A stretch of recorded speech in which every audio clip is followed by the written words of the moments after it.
ருத்விக் பாலக்குடி கிடிக்க மாட்டேன்னா என்ன பண்ணுவ? அப்பாட்ட சொல்லிடுவே. இப்படி கொல்லிக்கல கூட என்ன பண்ணுவ? இது ராகி சாக்கோ மில்க் பாலக்குடி. கிடி என்னமா இது ஸ்ப்ரவுட்டட் ராகி சாக்கோ மால்ட் எப்படி பண்ணுறதுன்னு பார்க்கலாமா?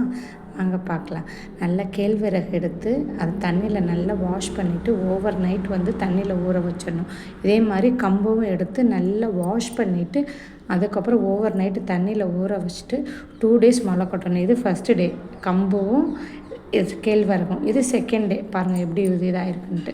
அதுக்கப்புறம் எடுத்து ஒரு வெட் கிளாத்தை போட்டு நல்லா நெல் காய்ச்சலில் காய வச்சு நல்லா வச்சுட்டு மறுநாள் வந்து அடுப்பில் பேன் வச்சு நல்லா அந்த கேழ்வரகையும் கம்பை தனித்தனியாக எல்லாம் ஃப்ரை பண்ணிவிட்டு நல்லா ரொம்ப டீப் ஃப்ரையில் லைட்டாக சூடான போதும் இதில் வந்து நட்ஸு பாதாம் முந்திரி பிஸ்தா வால்நட் கொஞ்சம் ஏலக்காவும் சுக்கும் போட்டுக்கணும்.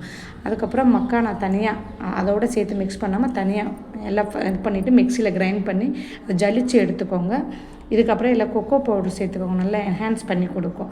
அது நல்லா இல்லை பிராண்டட் எடுத்துக்கோங்க கிட்ஸு சாப்பிட்றதுனால. இது இல்லை sprouted ragi choco malt ready. இதை நல்லா ஸ்டோர் பண்ணி வச்சுக்கோங்க. தண்ணி படாத இடத்துல ஒரு 1 month ஸ்டோர் பண்ணி வச்சுக்கோங்க. நான் மந்த்லி எல்லாம் கிட்ஸுக்கு தரனால நல்லா மந்த்லி நல்லா எல்லாம் ரெடி பண்ணி கொடுத்துக்கலாம்.